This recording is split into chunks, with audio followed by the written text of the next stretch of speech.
White হাউসের রোজ গার্ডেনে আজ বিকেলে 50 মিনিটে একটি বক্তব্য রেখেছেন প্রেসিডেন্ট ডোনাল্ড ট্রাম্প। তবে গোলাপ বাগানে বসলেও সেটি ফুলের সুবাস ছড়ানোর মতো বিষয় ছিল না, ছিল যুদ্ধ ঘোষণা। আইএমএফ অর্থাৎ ইন্টারন্যাশনাল মনিটারি ফান্ডের সাবেক প্রধান অর্থনীতিবিদ কেন রোজেপের একটি মন্তব্য দিয়ে শুরু করতে চাই। তিনি বলছেন, বৈশ্বিক বাণিজ্য ব্যবস্থাপনায় ডোনাল্ড ট্রাম্প আজকে একটি পারমাণবিক বোমা বিস্ফোরণ করেছেন। ব্রিটেনের ব্যবসায়ীরা বলছেন অকল্পনীয় ধ্বংসযোগ্য হয়েছে।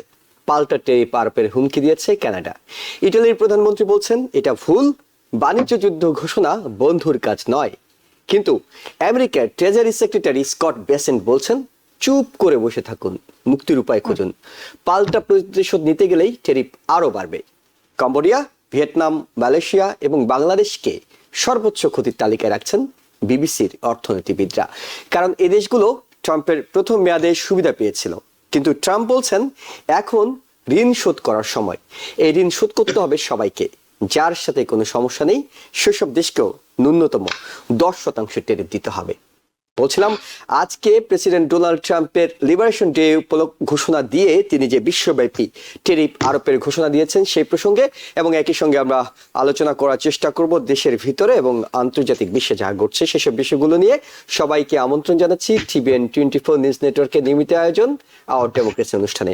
আপনাদের সবাইকে স্বাগত জানাচ্ছি। আমি এহসান জুয়েল এবং আমার সাথে বিশেষজ্ঞ অতিথি হিসেবে যুক্ত হচ্ছেন ইউনিভার্সিটি অফ নিউ অরলিন্সের ইকোনমিক্স ও ফাইন্যান্স বিভাগের অধ্যাপক ডক্টর কবির হাসান, যুক্ত হচ্ছেন নিউ জার্সির মনমাউথ ইউনিভার্সিটির স্কুল অফ সোশ্যাল ওয়ার্কের ডিন প্রফেসর ডক্টর গোলাম এম মাদবর এবং শিক্ষাবিদ ও রাজনৈতিক বিশ্লেষক শেখ আল মামুন। আপনাদের তিনজনকেই স্বাগত জানাচ্ছি। বুঝতে পারছেন আজকের আলোচনার অনেকটুকু অংশ জুড়ে থাকবে টেরিফ ঘোষণা, অর্থাৎ বাড়তি যে টেরিফ তিনি ঘোষণা করেছেন। প্রফেসর ডক্টর কবির হাসান, আপনাকে দিয়ে শুরু করতে চাই। কেন আজকের এই টেরিফ ঘোষণা? এর আগেও আমরা দেখেছি টেরিফ ঘোষণা তিনি করেছেন কানাডা, মেক্সিকো, চীন, বিভিন্ন জায়গা থেকে তিনি বলছিলেন দায়িত্ব নেওয়ার প্রথম দিন থেকে সেটি শুরু হবে। কিছুটা সময় দিয়েছেন, 1 মাস সময় দিয়ে আবার শুরু করেছেন। একেবারে ঘোষণা দিয়ে, লিবারেশন ডে ঘোষণা দিয়ে 2 এপ্রিল আজকে যে বৈশ্বিক টেরিফ তিনি ঘোষণা করলেন, এবং আমরা যেটি বলছিলাম যে যার সাথে কোনো সমস্যা নেই, যার সাথে বাণিজ্য ঘাটতি নেই, যে যারা পাল্টা টেরিফ আরোপ করে বসে নেই তাদেরকেও সবাইকে 10% টেরিফ তো দিতেই হচ্ছে। এটি বৈশ্বিক বাণিজ্য ব্যবস্থাপনায় আসলে কতটা অস্থিরতা তৈরি করবে? দেখুন, ট্রাম্প আজকে যে ঘোষণা দিয়েছে, আমি একটু অবাক হচ্ছি। ট্রাম্পের আশেপাশে যারা অ্যাডভাইজার আছে, ইনক্লুডিং দিস কমার্স সেক্রেটারি, ওরা কেমন করে এমন একটা ঘোষণা দিল। আমরা from the academic stand point আমরা সবসময় জানি টেরিফ মানে it has a negative impact on international trade, domestic price goes up. এখন আপনি যে স্পেসিফিক প্রশ্নটা করেছেন, আমি এখনো বোঝার চেষ্টা করছি। ওটা কিন্তু দুইটা ফিগার বলছেন। একটা বলছেন যে ডিসকাউন্টেড টেরিফ রেট, আর একটা যে জিনিসটা বলছে ভিয়েতনামের বেলায় যে 90% ভিয়েতনাম তাদের যে tariff and non tariff barrier মিলে American goods going to Vietnam 90%। এটাকে সমঝোতা আনার জন্য এটা করতে সামহার ইন 50%-এ ভিয়েতনামের জন্য, বাংলাদেশের জন্য সেটা হচ্ছে 37%। তো এগুলো যে বৈশ্বিক ইম্প্যাক্টটা প্রথম হবে, এটা বিশ্ব অর্থনীতিকে নাড়া দেবে, যে কথাটা IMF ইকোনমিস্ট বলেছেন। এখন একটা গ্লোবাল রিসেশন ডেফিনেটলি হবে। এটা কারণ হলো যে অ্যাব্রাপ্ট যে ইম্পোজিশন অফ টেরিফ হয়েছে, ইন্টারন্যাশনাল ট্রেড এর উপর একটা ইম্প্যাক্ট পড়বে, রিডিউস ইকোনমিক অ্যাক্টিভিটি, এবং এই ধরনের পলিসি হিস্টোরিক্যালি অলওয়েজ মানে লেড টু রিসেশন, এবং এটা ট্রেড টেনশন বাড়াবে। বন্ধু অবন্ধু, ডোনাল্ড ট্রাম্পও বলেছে বন্ধুদের সাথে বা they didn't treat us fair. তো এইটা গ্লোবাল ট্রেডিং সিস্টেমে একটা কনফিডেন্সের ঘাটতি তৈরি করবে। সেকেন্ড ব্যাপার যেটা হবে, ইনফ্লেশনের প্রেসার, মানে দ্রব্যমূল্যের যেমন কনজিউমার গুডস এর দাম বেড়ে যাবে। এটা জেনারেলি যখন টেরিফ হয় কনজিউমার আলটিমেটলি প্রাইস পে করে, এবং কনজিউমার যখন প্রাইস পে করেন দি সেন্স যে আপনি ইনফ্লেশন বেড়ে গেলে আপনার পারচেজিং পাওয়ার কমে যাচ্ছে, আপনি কম জিনিসপত্র কিনতে পারছেন, এবং এটাই আলটিমেটলি ইম্প্যাক্ট করবে লো অ্যান্ড মিডল ইনকাম পিপলকে। এখন থার্ড যেটা হবে, যেটা আপনি উল্লেখ করেছেন যে retaliatory measures and trade wars will start, মানে অন্য কান্ট্রি যারা আছে তারা অলরেডি হুমকি দিয়েছে যারা পাল্টা ট্রেড, এবং ট্রেড ওয়ার কারোর জন্যই সুখকর জিনিস বয়ে আনবে না। ডোনাল্ড ট্রাম্পের থিঙ্কিং এর মধ্যে একটা ফান্ডামেন্টাল ফ্ল যেটা, এবং তার অ্যাডভাইজাররা, আমরা যখন বলি যে কিভাবে ইন্টারন্যাশনাল ট্রেড বেনিফিশিয়াল, একটা হলো সে অ্যাবসলিউট অ্যাডভান্টেজ, আর একটা হলো রিলেটিভ অ্যাডভান্টেজ। মনে করেন আমেরিকাতেও কিন্তু এই ক্লোদিং ম্যানুফ্যাকচারার আছে, তারপরে বাংলাদেশও আছে। বাংলাদেশের কথাটা আনার কারণে, কারণ আমেরিকা বাংলাদেশের জন্য একটা বড় মার্কেট ম্যানুফ্যাকচার আর&ডির জন্য, কিন্তু বাংলাদেশে একই জিনিসটা একটা রিলেটিভলি কম কস্টে তৈরি করতে পারে, এটা বলে যে থিওরি অফ কম্পারেটিভ অ্যাডভান্টেজ। এই কারণে বাংলাদেশের পোশাক শিল্প উন্নতি করছে কম্পেয়ার টু আমেরিকা, কস্ট অ্যাডভান্টেজের কারণে। এখন ট্যারিফের কারণে সে কস্ট অ্যাডভান্টেজ চলে যাবে, এবং বাংলাদেশের তো সেই ইকোনমিক পাওয়ার নাই, কিন্তু যাদের ইকোনমিক পাওয়ার আছে, China, retaliatory, Mexico, Canada, European union, তারা রিটালিটারি ট্যারিফ আরোপ করবে, সেটা গ্লোবাল ট্রেডের জন্য সংকুচিত করবে, গ্লোবাল রিসেশন দিকে নিয়ে যাবে। নাম্বার 4, যেটা হবে সাপ্লাই চেইনকে এফেক্ট করবে। অলরেডি আমরা কিন্তু, আপনি যে জিনিসটা পড়ছেন, একটা কার যে ড্রাইভ করছেন, কারটা শুধু আমেরিকায় তৈরি হচ্ছে না, এটা বিভিন্ন পার্টস দুনিয়ার বিভিন্ন জায়গায় ছড়িয়ে ছিটে আছে। এই গ্লোবাল যে সাপ্লাই চেইনের যে একটা ইকুইলিব্রিয়াম আছে, সেই ইকুইলিব্রিয়ামটা ডিসরাপ্টেড হবে। হওয়ার কারণে যেটা হবে যে ইনএফিসিয়েন্সি সৃষ্টি হবে, এবং এর কারণে কস্ট অফ গুডস বেড়ে যাবে। এটা কারোর জন্য সুখকর না। আর যেটা হবে finally, there will be shift in international alliance. আমাদের তো ওয়ার্ল্ড ট্রেডিং অর্গানাইজেশন একটা ইন্টারন্যাশনাল অর্গানাইজেশন, যেখানে আমরা যেতে পারি, আমাদের ক্ষোভগুলোকে আমরা নিরসন করতে পারি, কেউ যদি আমাকে আনফেয়ার ট্রেডিং অ্যাক্টিভিটিস করে। কিন্তু এখন গ্লোব এই যে বাণিজ্য যুদ্ধের কারণে, আগে তো অস্ত্র যুদ্ধের কারণে এটা ছিল, ওয়ার্সও ছিল, এখন বাণিজ্য যুদ্ধের কারণে ডিফারেন্ট ব্লক হবে, এবং তারা তাদের স্বার্থকে রক্ষা করার জন্য এগিয়ে যাবে। আলটিমেটলি এই জিনিসটা গ্লোবাল ইকোনমির জন্য খুবই খারাপ হবে। কিন্তু স্পেসিফিকলি যে কথাটা ডোনাল্ড ট্রাম্প বারবার বলছেন যে ম্যানুফ্যাকচারিংকে করতে পারে, মানে উনি রক্ষা করতে চাচ্ছেন, আমেরিকান ম্যানুফ্যাকচারকে বুস্ট আপ করতে যাচ্ছেন। ট্রাম্পের কিন্তু ফার্স্ট 2018 and 20 যেটা করেছিলেন, যে উনি স্টিল ম্যানুফ্যাকচারদেরকে একটু সাপোর্ট দেওয়ার জন্য, কিন্তু আলটিমেটলি কিন্তু স্টিলের দাম, manufacturing industry, steel manufacture in this country, আমেরিকাতে কিন্তু ভালো করতে পারেনি, কারণ তার ইম্পোর্টেড স্টিল বানানোর জন্য ইম্পোর্টেড গুডস রিটেল ট্যারিফের কারণে বেড়ে যাওয়ার কারণে আমেরিকান স্টিল ইন্ডাস্ট্রি সেভাবে এগিয়ে যায়নি। তো এখন শর্ট টার্মে একটা চমক আছে, রিপাবলিকান বেস উজ্জীবিত হচ্ছে তারা আশেপাশের লোকজন, কিন্তু লং টার্মে এটা আমেরিকান ইকোনমির জন্য ক্ষতিকর হবে, এবং বিশ্বের জন্য ক্ষতিকর হবে, এবং আলটিমেটলি এটা এগ্রিকালচার সেক্টরকে ইম্প্যাক্ট করবে। এবং এটার একটা, যদি সময় থাকে আমরা বলবো যে একটা আমেরিকার যে মিড টার্ম ইলেকশন আছে 2026, একটা সাধারণ ভাবে ইম্প্যাক্ট ফেলবে। আমি যে একটা হিস্টোরিক্যাল প্রেসিডেন্ট দিচ্ছি, একটা আমেরিকাতে এই ধরনের ট্যারিফ আরেক প্রেসিডেন্ট তৈরি করেছিলেন, এটা বলে যে বেঞ্জামিন হ্যারিসন। সেই সময় ওনার একজন ডেপুটি ছিলেন কংগ্রেসম্যান, ওনার ছিল উইলিয়াম ম্যাকেনলি। 1890-তে ওনারা সেই ম্যাকেনলি ট্যারিফ তৈরি করা হয়, এবং সেটা 50% ট্যারিফ ছিল। এই ট্যারিফের রিপারকেশন আমেরিকাতে আলটিমেটলি কি হচ্ছে, কনজিউমার প্রাইস বেড়ে গেছে, লোকজন খেপে গেছে, এবং রিপাবলিকান মেজরিটি পরের মিড টার্ম ইলেকশনে তার গুহারা হেরেছে, 93 সিটস ওরা লুজ করেছে। এমন যে উইলিয়াম ম্যাকেনলি যে এই ট্যারিফের প্রবক্তা ছিলেন, উনি ওনার সিট লস করেছেন, ইভেন দো উনি পরে ফিরে এসেছেন, আবার আমেরিকার প্রেসিডেন্ট হয়েছেন। তাহলে আমাদের কিন্তু হিস্টোরিক্যাল প্রেসিডেন্ট আছে। আমি বুঝতে পারছি না যে আমেরিকান যে অ্যাডভাইজার ডোনাল্ড ট্রাম্পের আশেপাশে আছেন, উনারা কেমন করে একটা অলমোস্ট প্রুভেন থিং যে ট্রেড, ট্যারিফ এবং international trade flow, relationship, domestic economy, কোনোটাকে এটা সাহায্য করছে না। উনি এটা কেন করতে গেলেন? মিড টার্ম ইলেকশন আছে, অবশ্যই mid term election with all other things, tariff is going to have a serious impact, because it's going to have an impact on the American economy. And এটা যে rural border base, agriculture base, কারণ agriculture commodity price ওরা কিন্তু, কারণ retail impact হবে China থেকে, অন্যান্য country থেকে, তারা তাদের গুডস বিক্রি করতে পারবে না। আপনি জানেন কিনা জানি না, ট্রাম্পের লাস্ট ইয়ারে যখন ট্যারিফ আরোপ করেছিলেন চায়নার উপরে, $28 বিলিয়ন সাবসিডি দিয়েছিল এই মানে যারা ক্ষতিগ্রস্ত হয়েছে। কিন্তু তারপরেও ফার্মাররা খুশি হয়নি, বলে যে আমরা এইরকম লার্জেস্ট চাই না, আমরা ট্রেড করতে চাই, আমাদের জিনিসপত্র বিক্রি করতে চাই। তাদের জিনিসপত্র, যে তাদের যে এগ্রিকালচার গুডস মানে জমিতে পড়ে পচে যাচ্ছিল, তারপর তো অনেক ফার্ম ব্যাংক্রাফট হয়ে গেছিল। তো এই জিনিসটা ওভারঅল মোদ্দা কথা আমেরিকার জন্য খারাপ, সারা বিশ্বের জন্য খারাপ। জি, ডক্টর কবির হাসান, অনেকগুলো দিক আপনি বিশ্লেষণ করেছেন। আমরা একটু ডক্টর গোলাম মাতবর আপনার কাছে জানতে চাই, শুরুতে যখন প্রেসিডেন্ট ট্রাম্প শুরু করেছিলেন, কানাডা, মেক্সিকো, চীনকে দিয়ে শুরু করেছিলেন, আপনি Canadian association for the study of international ডেভেলপমেন্টের প্রেসিডেন্টের দায়িত্ব পালন করেছেন। কানাডা এখন দেখা যাচ্ছে তারা পাল্টা ট্যারিফের ঘোষণা আগে থেকে হুমকিটা দিয়ে রাখছে এবং তারা বেশ শক্ত অবস্থানে সবার আগে প্রতিক্রিয়া জানাচ্ছে পাল্টা ট্যারিফের, যেখানে মেক্সিকো বলছে তারা নমনীয় থাকছে, কিন্তু কানাডা শুরু থেকেই একটু স্ট্রং পজিশন নিয়েছে। আমার প্রশ্নটা হলো যে তিনটা দেশ না হয় আপনি তাদের বিরুদ্ধে বাণিজ্য যুদ্ধ ঘোষণা করলেন, অনেক কিছু আরোপ করলেন, আপনি সামাল দেওয়ার মতো শক্তি আপনার আছে, কারণ আপনি আমেরিকা, আপনি বিশ্বের সর্বোচ্চ অর্থনীতি, সর্বোচ্চ সামরিক শক্তির দেশ। কিন্তু আপনি যখন পুরো বিশ্বের সঙ্গে যুদ্ধ ঘোষণা করবেন, সেখানে আপনার বন্ধু আছে, মিত্র আছে, ইউরোপীয় ইউনিয়নরা আছে, ব্রিটেন আছে, আপনার কাছের যারা, তারা সবার বিরুদ্ধে আপনি 10% কমপক্ষে দিচ্ছেন। কারো কারো ক্ষেত্রে, চীনের ক্ষেত্রে বলা হচ্ছে নতুন করে 34%, এবং হোয়াইট হাউসের সূত্র থেকে বলছে যে আগের 20% সেখানে যোগ হয়ে সেটা 54% হতে পারে। আপনি বিশ্বের দ্বিতীয় শক্তিধর, অর্থনৈতিক শক্তিধর চীনের বিরুদ্ধে যুদ্ধ ঘোষণা করছেন।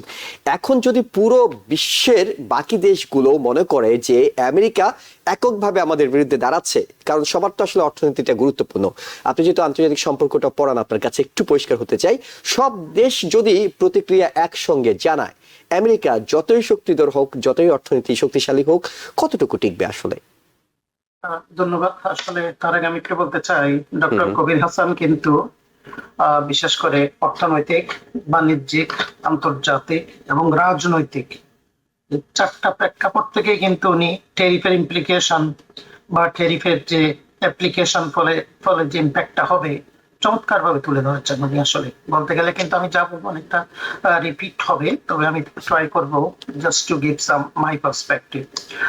আসলে দেখুন, 185 কান্ট্রিজ এর উপর বোধহয় ট্যারিফ আজকে বললো সে। আপনি বলে দিয়েছেন বাংলাদেশে যেমন 37% হবে এবং অনেকগুলো কান্ট্রিতে 70% হবে। এবং শুরু করেছেন তো যথার্থভাবে বলেছেন আপনি যে China, Mexico, Canada, these are the largest trading partner of United states, এবং এর অলরেডি কিন্তু ইমপ্লিকেশন আমরা দেখতে পাচ্ছি। এবং আপনাদের এখানে স্টক মার্কেটের উপর যে প্রভাবটা পড়ছে এর ফলে। এখন এই 185 কান্ট্রিজ এর, যেখানে আমি বিশেষ করে আন্তর্জাতিক ক্ষেত্রে থেকে আমি যেটা দেখবো আর কি, দেখুন অলরেডি কিন্তু নিউ রিকনফিগারেশন, নিউ পোলারাইজেশন শুরু হয়েছে। আমরা এমনি যে আমরা যে যুদ্ধগুলো করে আর কি, ল্যান্ডে, স্থলে বা বিমান পথে বা পানি পথে, এর থেকে চরম যে যুদ্ধ সেটা হচ্ছে এই ট্রেড ওয়ার।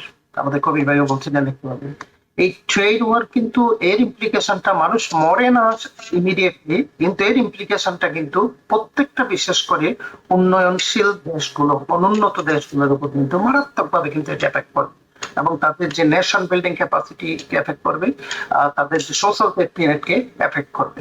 তো এখন যেটা উনি 185 কান্ট্রিজে, আমি আমার কাছে খুব অবাক লাগলো তার যে সেক্রেটারি, ট্রেজারি সেক্রেটারি যে বলে ফেললেন কি যে রিকোয়েস্ট করেছেন so that the countries that are not going to retaliate in this world, how do we expect this thing, যে রিটালিয়েট করলে বলছে ওয়াটারশেড এটা আরো বাড়তে পারে।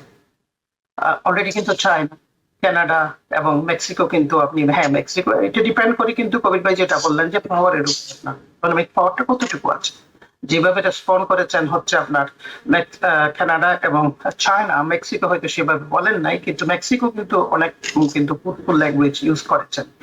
এখন সবচেয়ে যেটা সমস্যা যেটা হচ্ছে আপনার দেখুন যে কানাডার ক্ষেত্রে, কানাডাকে নিয়ে কিন্তু আসলে যেটা মনে করি অনেক তো নেগেটিভ কথাবার্তা বলেছেন যে asking to join as a 51st state.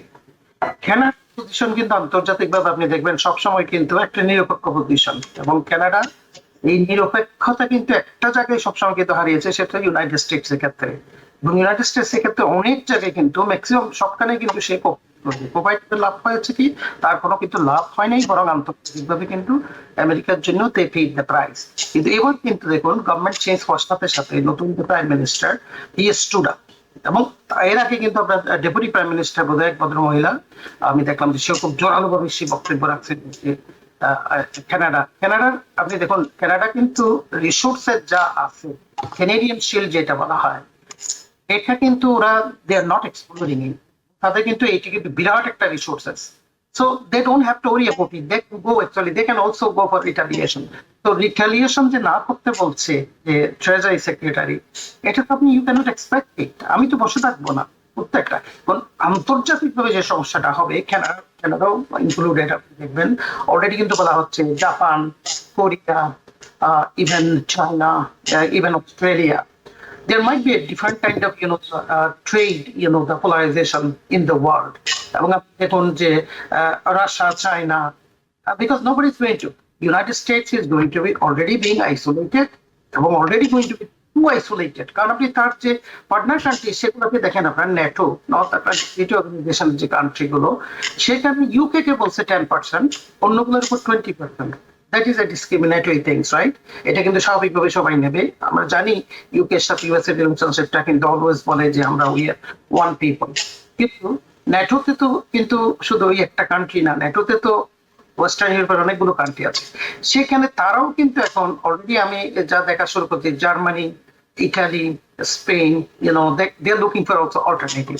এবং বারবার তো বলে দিয়েছে যে ন্যাটো যেটা এস্টাবলিশ করেছেন বা প্রতিষ্ঠিত হয়েছেন সেটা হচ্ছে reaping of the United states. এগুলো কিন্তু সিরিয়াসলি যে আপনি যে নিয়েছে তারা ন্যাটো কান্ট্রিজ গুলো, আমি কিন্তু তার কিন্তু দেখছি, আপনি হয়তো আজকে দেখবেন লিথুয়ানিয়া থেকে জার্মানি কিন্তু এখন চেষ্টা করছে তাদের 3 ব্রিগেড বোধহয় ব্যাটালিয়ন সেখানে কিন্তু অলরেডি চুক্তি করেছেন এবং সেখানে কিন্তু তারা ডিপ্লয় করতে যাচ্ছেন। বিকজ তারা দেখছে যে রাশিয়া যদি এভাবে ইউক্রেনকে নিতে পারে, জার্মানিকেও নিতে পারে, অন্যান্য ছোট কান্ট্রি, আপনি পোল্যান্ডের কথা মনে করেন, লাটভিয়ার কথা মনে করেন, Estonia, so they are it's looking for their own way.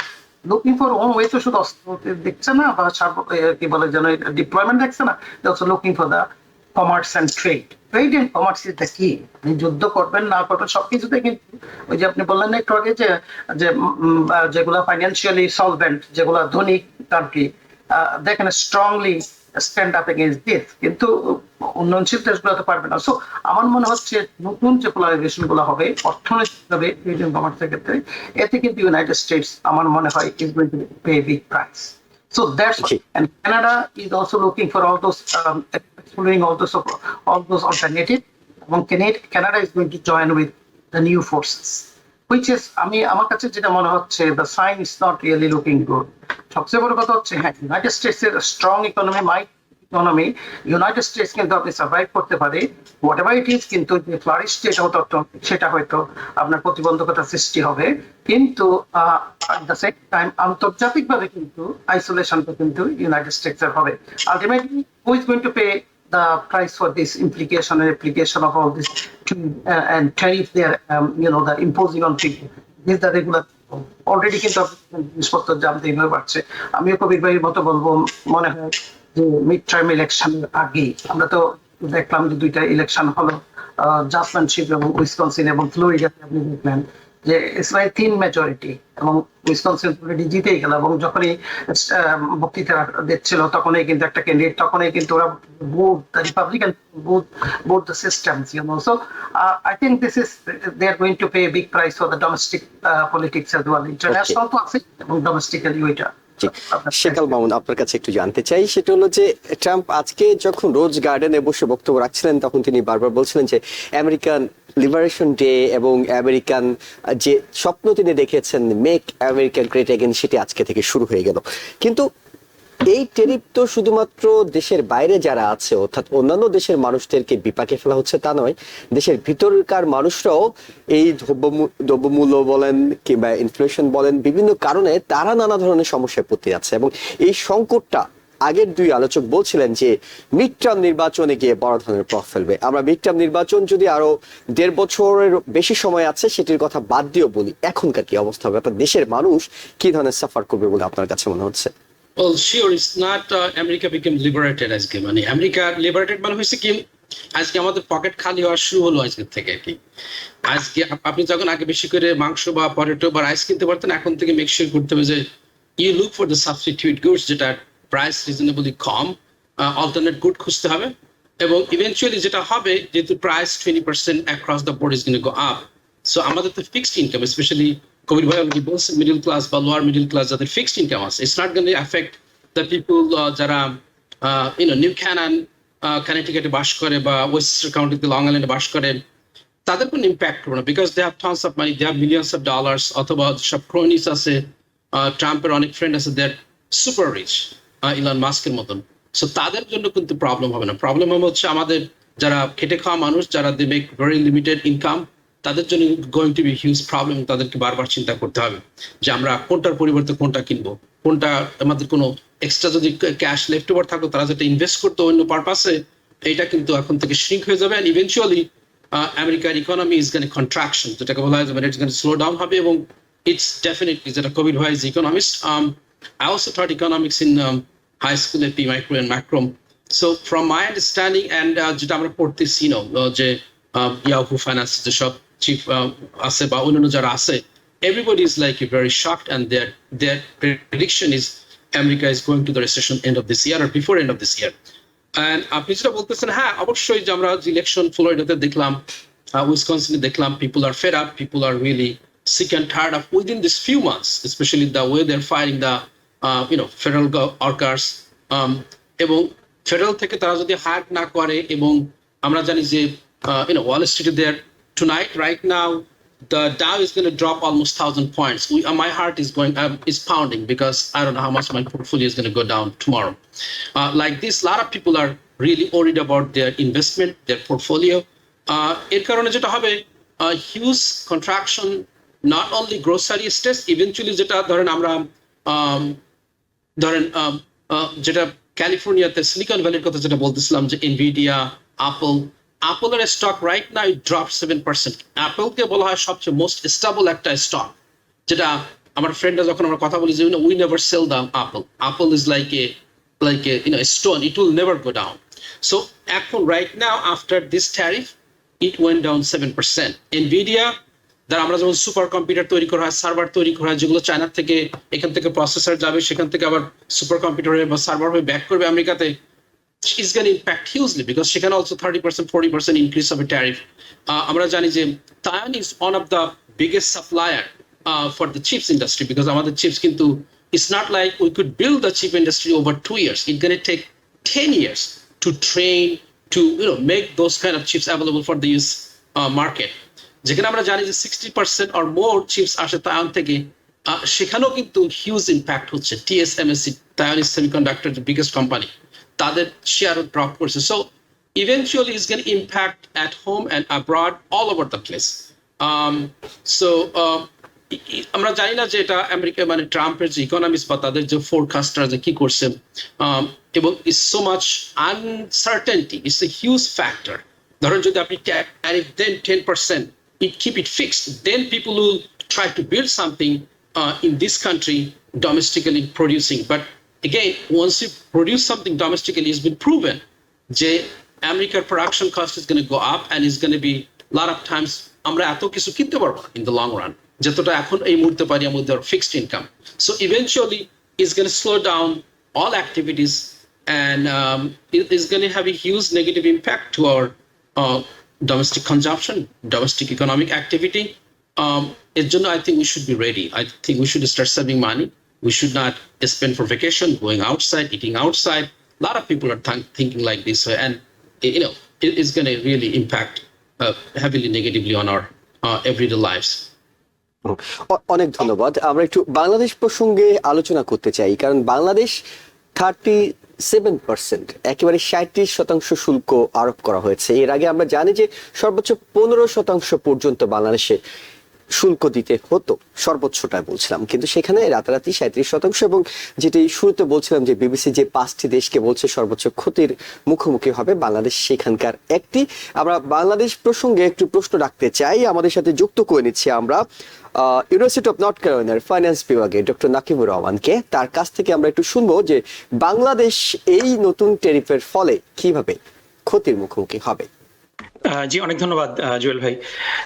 আসলে বাংলাদেশের সাথে আমেরিকার যেই বাণিজ্যিক যে রিলেশনশিপ আমরা যদি দেখি, যে 2023 সালে বাংলাদেশে ইউএস এক্সপোর্টের পরিমাণ ছিল $2.25 বিলিয়ন, এবং এই প্রাইমারি এক্সপোর্টের মধ্যে মূলত ছিল আয়রন এবং স্টিল প্রায় $580 মিলিয়ন, তারপরে তুলা $339 মিলিয়ন, এরপর এর বাইরে কিছু mineral fuel oil, distillation product, তারপরে অয়েল সিডস, অর্গানিক কেমিক্যাল, এগুলা মূলত বাংলাদেশে এক্সপোর্ট করে আমেরিকা। আর বাংলাদেশ থেকে সবাই সবসময় আমরা জানি যে আরএমজিটাই সবচেয়ে বড়, এবং 2024 সালে এটা খুবই বড় একটা ডমিনেন্ট প্রোডাক্ট ছিল, এবং বাংলাদেশের আরএমজি এক্সপোর্ট আমেরিকাতে অলমোস্ট $6.7 বিলিয়ন মতো, যদিও এটা বিগত দিনগুলোর তুলনায় একটু কম ছিল। সো আমরা যদি দেখি যে ইউএস এর সাথে হিস্টোরিক্যালি বাংলাদেশের একটা মানে বাংলাদেশের সাথে ইউএস এর কিন্তু ট্রেড ডেফিসিট না, ট্রেড একটা সারপ্লাস, যে এক্সপোর্ট যা করে তার থেকে ইম্পোর্ট অনেক বেশি। সো লাভ গত 5 বছরে যদি আমরা দেখি যে ইউএস এক্সপোর্ট বাংলাদেশে annualize almost 4.74% ইনক্রিজ করেছে, 1.75 বিলিয়ন 2018 সাল থেকে 2.21 বিলিয়ন হয়েছে 2023-24-এ। সো ট্রেড ব্যালেন্সের দিক থেকে যদি আমরা দেখি যে বাংলাদেশের সাথে আমেরিকার একটা ট্রেড সারপ্লাস ছিল সব সময়। সো এই জায়গা থেকে টেরিফটা আমরা আশা করছিলাম যে সমস্ত দেশগুলোর সাথে ট্রেড ডেফিসিট আছে সেই জায়গাগুলোতে আসবে, কিন্তু রেসিপ্রোকাল ট্যাক্সটা যেটা হয়েছে যে বাংলাদেশ থেকে যে সমস্ত পণ্য বাংলাদেশে আমেরিকার যে সমস্ত পণ্য এক্সপোর্ট করা হয় সেই পণ্যগুলোর উপরে কিন্তু বাংলাদেশের অনেক duty, on an average tariff হলো 74%।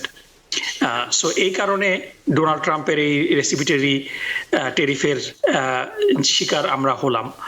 তো আমরা যদি দেখি যে অধিকাংশ গার্মেন্টস সেক্টর আরএমজি একটা ভালো ডিউটি ফ্রি অবস্থায় এনজয় করত, কিন্তু এর বাইরে কিন্তু মোটা দাগে অন্য পণ্যগুলোর উপরে কিন্তু টেরিফ ছিল, অলমোস্ট 16-17% কিন্তু টেরিফ ছিল।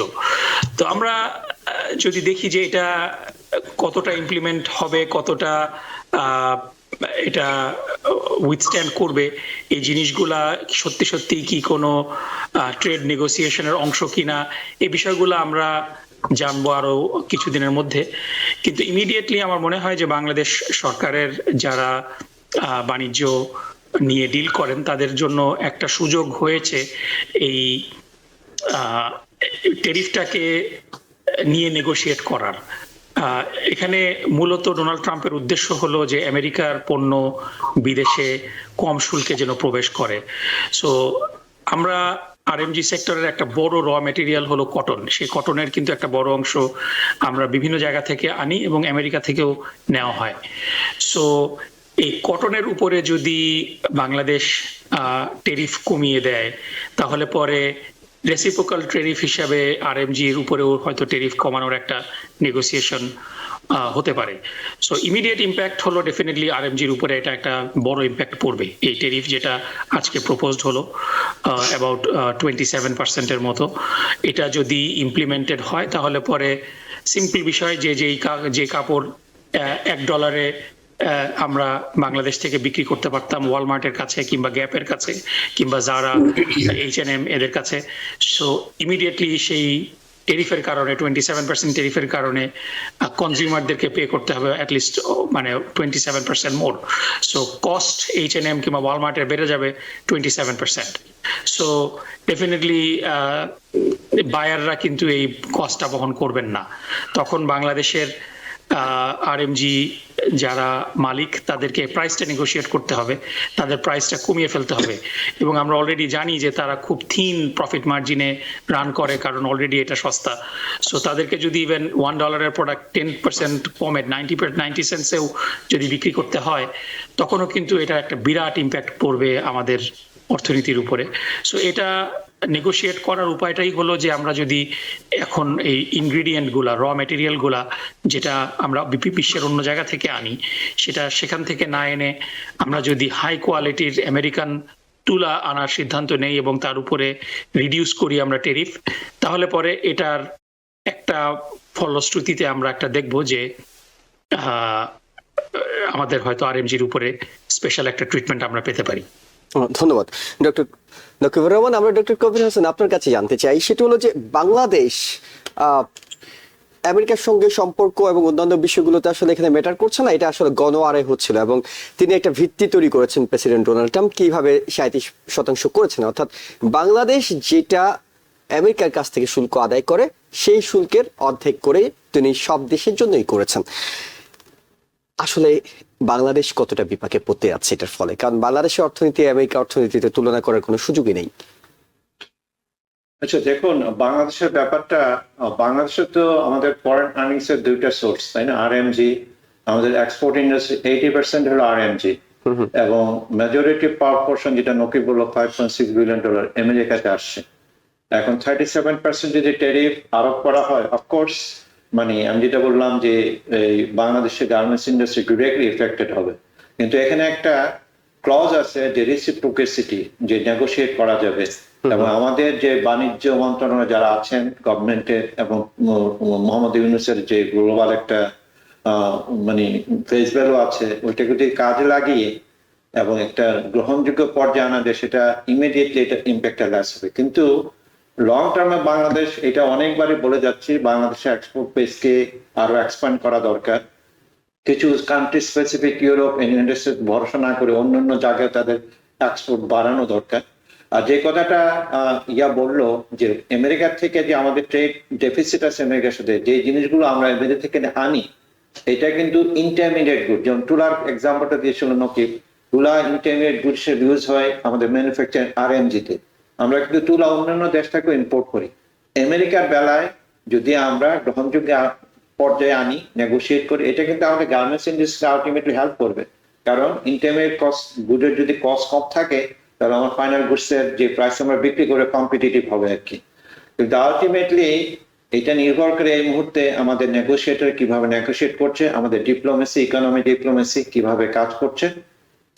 কিন্তু ব্রডার ইম্প্যাক্ট একটা পজিটিভ আছে, শর্ট টার্মে যদি একটা জল দিচ্ছে, কিন্তু লং টার্মে এই যে আমি বললাম যে নতুন করে ট্রেডিং ব্লক হবে, নট মানে আমেরিকা যেমন দম্ভ করে বলছে আমি দেখে দিব, তোমরা যদি করো আমি আরো বাড়াই দিব, এগুলো কিন্তু দাম্ভিকতার কথা, এটা কিন্তু ইকোনমিক সায়েন্সের কথা না। লোকজন তখন ডিফারেন্ট ট্রেডিং ব্লক শুরু করবে, আমেরিকার থেকে ওদের ফোকাস অন্যদিকে নিয়ে যাবে, তাদের কম্পারেটিভ অ্যাডভান্সের নতুন ট্রেডিং ব্লকের মাধ্যমে এই সুযোগটা কিন্তু বাংলাদেশ নিতে পারে।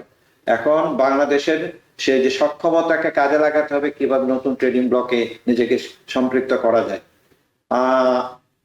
এইটাই আমি বলবো এই মুহূর্তে। আর যে ডিটেলস যে অ্যানালাইসিস গুলো, আনফরচুনেটলি একবার আমি আমার একটা কনসালটেন্সির কারণে আমি বাংলাদেশে গিয়েছিলাম, আমাদের ডেটা এত পজিটিভ, এই যে কথাগুলো যে বলা কোনটাতে কত পার্সেন্ট ট্যারিফ দিলে কি হবে, কিভাবে অ্যানালাইসিস করা যাবে, এই কাজগুলো আমাদের করা হয়নি। যেমন আমার এক ছাত্র আমাকে বললো 2 দিন আগে, স্যার এই যে ডোনাল্ড ট্রাম্প, এটা তো অনেকদিন ধরে দামাও আসতেছে, যে আস্তে আস্তে বেরোচ্ছে, আপনি যেটা বললেন ট্যারিফ আস্তে আস্তে শুরু করে, আজকে ডেলিভারেশন ডে এবং 10% মিনিমাম ট্যারিফ, এটার সাথে ইউএস ডোমেস্টিক পলিটিক্স এর কানেকশন আছে। কিন্তু একটা জিনিস সত্যি, এই যে ট্যারিফের কারণে আমেরিকা ক্ষতিগ্রস্ত হবে, কিন্তু চায়না এবং মেক্সিকো তার বেশি ক্ষতিগ্রস্ত হবে, এই কথাটা সত্যি। তার মানে এটা আমার সবার জন্য একটা নেগেটিভ এবং এই জন্য একটা গ্লোবাল রিসেশনের মানে পদধ্বনি আমি শুনতে পাচ্ছি। এই জিনিসটাকে কিভাবে স্টপ করা, এবং এই জিনিসটা আমি বুঝতে পারছি না, যেটা হিস্টোরিক্যালি একাডেমিক বলেন, প্র্যাকটিক্যাল এক্সপিরিয়েন্স, আমেরিকান হিস্ট্রি বলছে যে ট্যারিফ কারোর জন্য মঙ্গলজনক না। এটা করে মানে কি মানে অ্যাচিভ করতে চাই বলতে পারছি না। আর এটা ডেফিনেটলি আমি একটা ব্যাপার আমি প্রেডিকশন দিতে পারি, আমাদের এখানে 2 ভাই আছেন, এটা মিড টার্ম ইলেকশনে এটা যেমন রিপাবলিকান পার্টির এগেইনস্টে যাবে। অলরেডি সাম সাইন, উইসকনসিনের কথা যেটা বললেন, ফ্লোরিডার মার্জিন হাফে নিয়ে এসেছে, ওটা কিন্তু ক্লোজ করছে। এবং যেই গত টার্মে যে ফার্মাররা কিন্তু এফেক্টেড হবে, রুরাল এরিয়াতে এফেক্টেড হবে, এখন সেগুলো কিন্তু ট্রাম্প ভোটার, এবং ট্রাম্প ভোটাররা যখন ইকোনমি আলটিমেটলি টক্স, এবং তারা যখন এফেক্টেড, কনজিউমার প্রাইস বেড়ে যাবে, তারা তাদের ফার্ম গুডস সেল করতে পারছে, ইকোনমি জাম্পটা হচ্ছে না। এটা ছাড়া এই যে লে অফ হচ্ছে, যে ফেডারেল গভর্নমেন্টের অনেক কিন্তু এই যে ইনস্টিটিউশন গুলো ট্রাম্প এরিয়াতে আছে। আমি একটা জিনিস বলতে পারি আজকে আপনার যে মিড টার্ম ইলেকশনে Congress definitely they are going to lose their majority. এবং আপনি জানেন যে নেক্সট ইলেকশন সাইকেলে যেটা আসছে, 33 senate seat is up for grab, এবং তার মধ্যে 22 হলো রিপাবলিকান, সেখানে একটা ইম্প্যাক্ট হতে পারে। যে একটা ডেফিনেটলি আর একটা মেবি বা আবার ফ্লিপ হবে। এইটা আমার মনে হয় যে ডোনাল্ড ট্রাম্প কিন্তু বোকা না, সে সে চিন্তা করছে যে আমার যা করতে হবে এখনই, মানে মানে ডিপ শক দিয়ে এখন কিছু একটা করার। 3 মাস পরে কিন্তু তার সেই যে মানে ইলেকশনের যে তার জিতে আসার যে ইয়াটা, যে গণসমর্থন আস্তে আস্তে কমা শুরু করবে, ইম্প্যাক্ট করে ইকোনমি অলরেডি স্ট্যাগফ্লেশন। আপনি জানেন যে ইনফ্লেশন বাড়তেছে কিন্তু ইকোনমি গ্রো করতেছে না। এখন ওই ট্রেডের কারণে ইকোনমিক রিসেশনের দিকে যাবে। বাই দি টাইম যখন ইলেকশন সময় আসবে ডেফিনেটলি ইকোনমির একটা জব হবে। এটা কিন্তু ডেফিনেটলি মিডটার্ম ইলেকশনকে ইম্প্যাক্ট করবে ইউনাইটেড স্টেটসে। আমরা ডক্টর নকিবুর রহমান এবং ডক্টর কবির হাসানের বক্তব্য শুনছিলাম, দুজন ইকোনমিস্টের বক্তব্য আমরা পাচ্ছিলাম। গোলাম আহমদ, আপনার কাছে জানতে চাই, আপনি আমেরিকান ইনস্টিটিউট অফ বাংলাদেশ স্টাডিজের প্রেসিডেন্ট হিসেবে দায়িত্ব পালন করছেন, কিন্তু বড় যে কথাটা দুজনের কথাই উঠে আসছে নেগোসিয়েশন, অর্থাৎ নেগোসিয়েশনের একটা অপশন কিন্তু আছে। বাংলাদেশ এই নেগোসিয়েশন করার জন্য কতটা সক্ষমতা রাখে বাংলাদেশের বাণিজ্য মন্ত্রণালয়, পররাষ্ট্র মন্ত্রণালয় এবং সংশ্লিষ্ট অন্য যে মন্ত্রণালয়গুলো আছে, তারা আমেরিকার সঙ্গে কতটা নেগোসিয়েশন করতে পারবে বলে আপনার মনে হয়? এটা একটা চমৎকার প্রশ্ন করছেন আসলে। যে আমি আসলে এখন কিন্তু আমেরিকান ইনস্টিটিউট অফ বাংলাদেশ স্টাডিজের এখন প্রেসিডেন্ট। আমি 8 বছর ছিলাম প্রেসিডেন্ট, 2 টার্মের বেশি করা যায় না। এখন আমার পরে হচ্ছে প্রফেসর আলী রিয়াজ হচ্ছে বর্তমান প্রেসিডেন্ট, একটু কারেকশন করলাম। তো আসলে দেখুন, সফট স্কিল পার্টিকুলারলি বাইলেটারাল যে এগ্রিমেন্ট গুলা, এই সফট স্কিলটা কিন্তু ভেরি ইম্পর্টেন্ট। এখন আমার পূর্ববর্তী বক্তা ডক্টর কবির হাসান বললেন যে এটা আসলে আমাদের বাংলাদেশের জন্য এখন একটা বিরাট একটা যে বলবো যে একটা অ্যাসেট, আমি যেটা বলবো সেটা হচ্ছে ডক্টর মোহাম্মদ ইউনূস। আপনি রিপাবলিকান বলুন, ডেমোক্রেটিক পার্টি বলুন, আপনি জানেন যে সবচেয়ে হাইয়েস্ট যে অ্যাওয়ার্ড গুলো সেইখান থেকে পেয়েছে, তার একটা ফেস ভ্যালু আছে এবং সারা ওয়ার্ল্ডে আছে, যেটা নিয়ে কিন্তু এখন অনেকগুলো রাষ্ট্র, বেশ করে ইন্ডিয়াও কিন্তু এটা নিয়ে কনসার্ন যে ইউনূস ইজ পোলারাইজিং, চায়নার দিকে যেখানে যাচ্ছে সেখানে আর কি। তো এইটা এখন আপনি ঠিকই বলেছেন যে বিভিন্ন যে সেক্টর না, কিন্তু minister of trade and commerce, আপনার মিনিস্টার অফ ফরেন অ্যাফেয়ার্স, প্রত্যেকেরই কিন্তু এখানে একটা ভূমিকা আছে এই ক্ষেত্রে আর কি। এইভাবে যদি তারা যদি ইউনাইটেড স্টেটস এর যে প্রতিষ্ঠানগুলো, অনেকগুলো কান্ট্রি দেখবেন যে এখন লবিস্ট কিন্তু হায়ার করা শুরু করবে, এবং এই সফট স্কিল গুলো বাংলাদেশে ইউজ করতে হবে। এবং ডক্টর মোহাম্মদ ইউনূসকে আমি মনে করি এটার ব্যাপারে, হি ইজ অ্যান ইকোনমিস্ট এবং he knows actually the world economy, he knows the politics as well, এবং সে সারা বিশ্বকে কিন্তু প্রুভেন একটা দেখিয়ে দিয়েছেন how you can transform your society just with the micro credit, ক্ষুদ্র ঋণ নিয়ে, এবং যেখানে হচ্ছে সোশ্যাল বিজনেস এর উপর হচ্ছে। তাকে যদি আমি জানি he is very mindful and he is definitely going to do.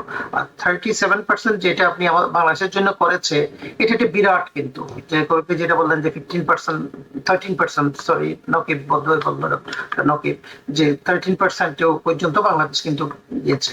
তো আরো কতগুলো প্রতিষ্ঠানের মধ্যে বাংলাদেশে একটু জোরালো বক্তব্য রাখা উচিত। GATT general agreement for tariff and trade অ্যাডভান্সমেন্টের জন্য এখানেও যেতে হবে। সবচেয়ে বড় কথা হচ্ছে আমরা দেখেন, এই অর্থনীতি বলেন, ট্রেড এন্ড কমার্স বলেন, সবগুলোর পিছনে কিন্তু politics, generalise system of preferences, যেটা বাংলাদেশ অনেকদিন এনজয় করছিল, এখন তো আর সেটা থাকবে না। তো এইগুলোর জন্য কিন্তু এই সফট স্কিল ইউজ করতে হবে। তো বাংলাদেশের যে ডিপ্লোম্যাটিক কোর, বিশেষ করে এখানে যে এমবাসি আছে বাংলাদেশে, ইভেন আমি বলবো ইউনাইটেড নেশনের যে পার্মানেন্ট মিশনের যে অফিসটা আছে, এদের প্রত্যেকের মধ্যে একটু প্রোঅ্যাক্টিভলি বিভিন্ন ক্ষেত্রে বিভিন্ন, বিশেষ করে আরএমজি চলে গেলে বাংলাদেশের জন্য বিরাট, আপনি জানেন, এবং এটা আরএমজি কিন্তু সবচেয়ে বেশি এফেক্টেড হবে। এট দ্য সেম টাইম আমি বলবো যে এখন যেটা একটু আগে বোধহয় নকিব বলতেছিল যে you have to look for alternative things, এবং এগুলো কিন্তু আসবে, যেটা আমি বলতেছিলাম প্রথমে, পোলারাইজেশন, নতুন ভাবে রিকনফিগারেশন হবে অর্থনীতি, নতুন ভাবে ব্যবসা বাণিজ্য অন্যদিকে যাবে, বিভিন্ন ইনিশিয়েটিভ আসবে। বাংলাদেশ যাতে প্রত্যেকটার দিকে ওয়াচ করে, you cannot just depend on only one country. তো বাংলাদেশের সাথে সম্পর্ক কিন্তু ইউনাইটেড স্টেটস এর কিন্তু সম্পর্ক আমি বলবো বরাবরই কিন্তু it's not very sour, it's not very sweet, একটা স্টিডি একটা রিলেশনশিপ আছে, এবং সেটাকে যদি ক্যাপিটালাইজ করতে পারে, আমার মনে হয় বাংলাদেশ ক্ষেত্রে বোধহয় এইখান থেকে বোধহয় পরিত্রাণ পাবে এবং বাংলাদেশ এটাকে হয়তো মোবিলাইজ করতে পারবে। এবং এই ক্ষেত্রে প্রধান উপদেষ্টা প্রফেসর ডক্টর মোহাম্মদ ইউনূস সবচেয়ে বড় ভূমিকা রাখার সুযোগ আছে। তার নিজস্ব যে ব্যক্তি ইমেজ, নিজস্ব যে যোগাযোগ, এবং তিনি, আপনি বলছিলেন, নিজে একজন ইকোনমিস্ট, তিনি অর্থনীতির ধারা অন্য যে কোনো রাজনীতিবিদের চেয়ে অনেক বেশি ভালো বুঝবেন, অঙ্কগুলো বুঝবেন।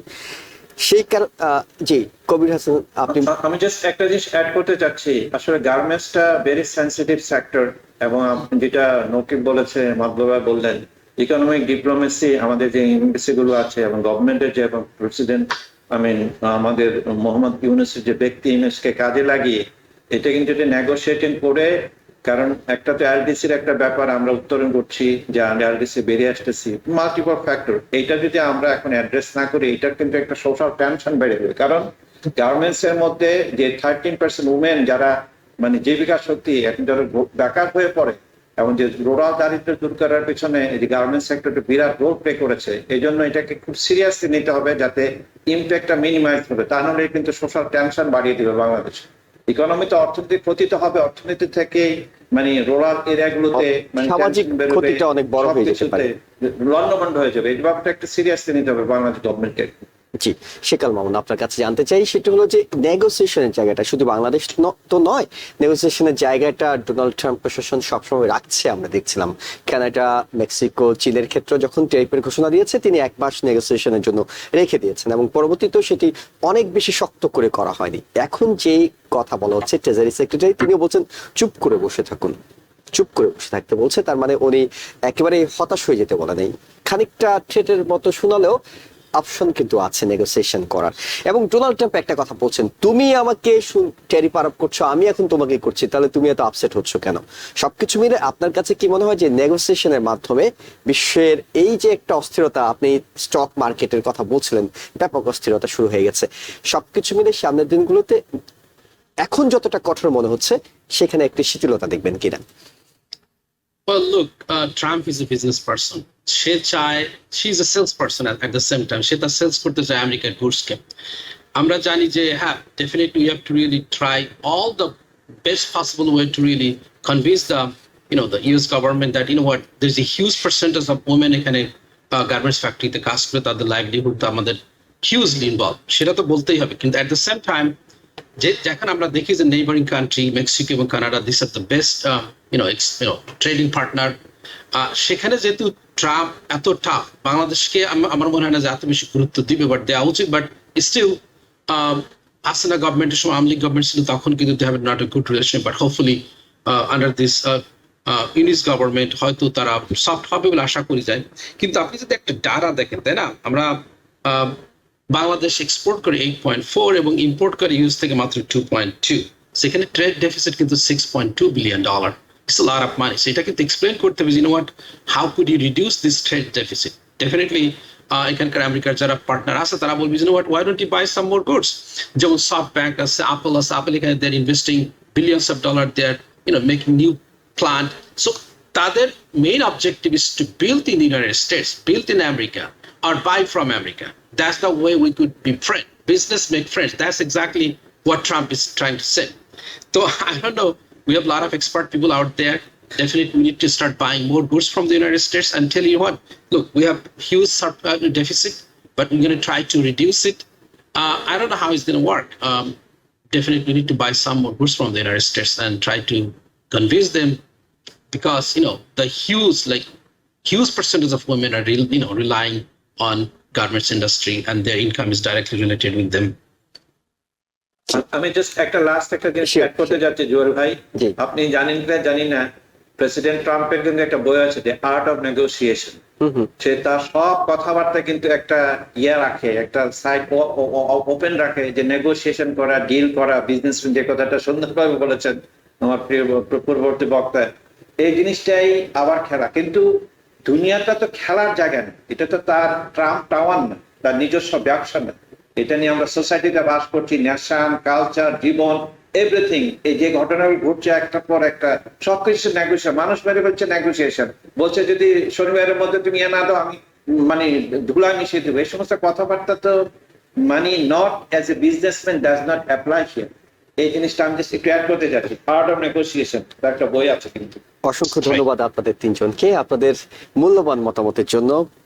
প্রফেসর ডক্টর কবির হাসান, প্রফেসর ডক্টর গোলাম মাতবর এবং শেখ আল মামুন আমাদের সঙ্গে যোগ দিয়েছিলেন, ডক্টর নাকিবুর রহমানও। আপনাদের চারজনকে ধন্যবাদ জানাচ্ছি। এবং একটা কথা আসলে মাথায় রাখতে হবে যে প্রেসিডেন্ট ডোনাল্ড ট্রাম্প প্রেসিডেন্ট হিসেবে নির্বাচনের পিছনে জনগণের সবচেয়ে বড় যে ইস্যুগুলো কাজ করেছে তার মধ্যে একটা বড় ইস্যু ছিল অর্থনীতি, এবং এই অর্থনৈতিক দুরবস্থার কারণে অনেকে ডেমোক্রেটদের কাছ থেকে মুখ ফিরিয়ে নিয়েছে। প্রেসিডেন্ট ডোনাল্ড ট্রাম্প এখন অর্থনীতি নিয়ে খেলছেন, এটি তাকে চূড়ান্ত পর্যায়ে সাফল্য দিতে পারে আবার এটি তার ভরাডুবির কারণ হতে পারে সামনের দিনগুলোতে। অর্থনৈতিক বিশ্লেষকরা নেগেটিভ দিকটাকে বেশি দেখছেন। তবে আমাদের কাজ হলো সংবাদকর্মী হিসেবে আমরা দুদিকের বিষয়গুলো দর্শক যারা দেখছেন তাদের সামনে তুলে ধরা, এবং এই টেরিফের প্রভাবটা আসলে কি হতে যায়, বিশেষ করে মাতৃভূমি বাংলাদেশ সেখানকার প্রভাবটা কি হতে পারে সেটি আমরা প্রথম দিনের মতো তুলে আনার চেষ্টা করলাম। আগামী দিনগুলোতে আমরা এইসব বিষয়গুলো নিয়ে অর্থনৈতিক বিশ্লেষণ, রাজনৈতিক বিশ্লেষণগুলো জানানোর চেষ্টা করবো। আমাদের সঙ্গে থাকার জন্য অসংখ্য ধন্যবাদ। টিবিএন 24 টেলিভিশন দেখতে আজই কল করুন 7187776556। লগ ইন করুন www.totalcablebd.com। নিউ ইয়র্ক থেকে সম্প্রচারিত টিবিএন 24 টেলিভিশন বিশ্বজুড়ে বাঙালির কণ্ঠস্বর।